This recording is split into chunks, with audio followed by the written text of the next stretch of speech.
संयुक्त गट क 2024 मध्ये घनफळावर एक प्रश्न विचारलेला आहे. एका 30 सेंटीमीटर त्रिज्येच्या भरीव घन गोल वितळून त्यापासून 10 सेंटीमीटर त्रिज्या व 4 सेंटीमीटर उंची असणाऱ्या भरीव वृत्तचित्ती तयार केल्या तर एकूण किती वृत्तचित्ती तयार होतील? म्हणजे या ठिकाणी आपल्याला गोल आणि वृत्तचित्ती या दोघांचे घनफळ माहीत असणे अत्यंत आवश्यक आहे.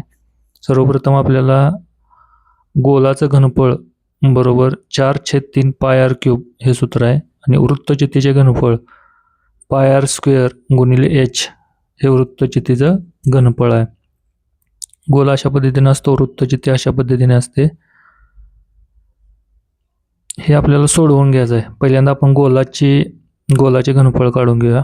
गोलाचं घनफळ बरोबर 4/3 पाय आर क्यूब बरोबर 4/3 गुणिले पाय.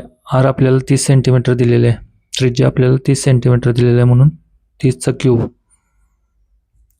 4 गुणिले 30 गुणिले 30 गुणिले 30 गुणिले पाय भागिले 3 हे आपलं झालेलं गोलाचे घनफळ. आपल्याला हे गोलाचे घनफळ मिळालेलं आहे. एकदम सोडवून घ्यायचं नाही आपल्याला, कारण पुन्हा आपल्याला वृत्तचित्तीच्या घनफळाने त्या गोलाच्या घनफळाला भागायचं आहे.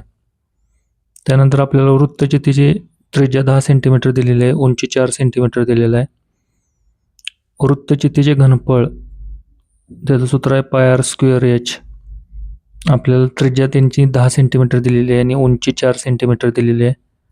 आपण त्याची मांडणी केल्यानंतर आर स्क्वेअर म्हणजे 10 गुणिले 10 गुणिले हाईट त्याची 4 सेंटीमीटर 4 गुणिले पाय हे त्याचं वृत्तचित्तीचे घनफळ येईल. म्हणजे 10 10 100 100 गुणिले 4 400 पाय हे वृत्तचित्तीचे घनफळ आले. आपल्याला त्यांनी विचारले एकूण वृत्तचित्ती किती तयार होतील. गोलाचं घनफळ हे जास्त आहे आणि वृत्तचित्तीचे घनफळ हे कमी आहे, त्यामुळे गोलाचे घनफळ भागिले वृत्तचित्तीचे घनफळ म्हणजे आपल्याला एकूण वृत्तचित्ती मिळतील. आपल्याला गोलाचं घनफळ मिळालेलं आहे 4 गुणिले 10 गुणिले 30 गुणिले 30 गुणिले पाय डिवायडेड बाय 400 पाय. या ठिकाणी पायला हा पाय जातोय, हा 0 आणि हा 0 गेलेला आहे, हा 0 आणि हा 0 गेला,